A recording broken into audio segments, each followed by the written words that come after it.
Greece, Greece সম্পর্কে আজ আমরা কিছু বিশেষ তথ্য জানব। গ্রিস 1829 খ্রিস্টাব্দে স্বাধীনতা লাভ করে। 1945 সালে জাতিসংঘের সদস্য পদ লাভ করে।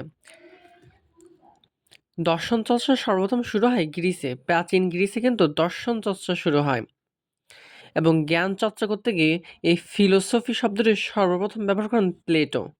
প্লেটো কিন্তু ফিলোসফি শব্দটি ব্যবহার করেন সর্বপ্রথম। ফিলোসফি শব্দের অর্থ জ্ঞানের প্রতি ভালোবাসা।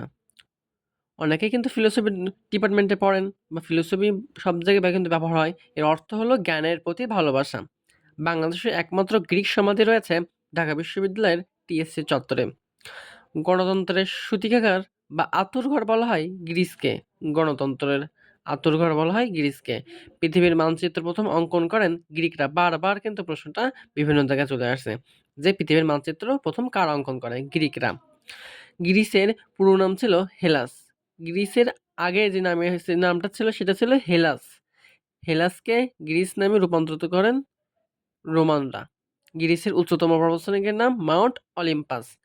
অলিম্পিকের দেশ হিসেবে খ্যাত গ্রিস। অলিম্পিকের দেশ বলা হয় কিন্তু গ্রিসকে। গ্রিসের সামরিক নগররাষ্ট্রের নাম ছিল স্পার্টা এবং গ্রিসের গণতান্ত্রিক নগররাষ্ট্র ছিল এথেন্স। স্পার্টা, এথেন্স এই দুইটা কিন্তু খুবই গুরুত্বপূর্ণ। জলপাই গাছের দেশ বলা হয় গ্রিসকে। পেলোপনেশীয় যুদ্ধ সংঘটিত হয় গ্রিসে। এইটুকু কিন্তু বিশেষ তথ্য। এইগুলো কিন্তু মনে রাখলে অনেক চাকরি এবং ভার্সিটি ভর্তি পরীক্ষায় কমন আসবে। তো এরকম ভিডিওগুলো পেতে আমাদের চ্যানেলটি সাবস্ক্রাইব করে থাকুন।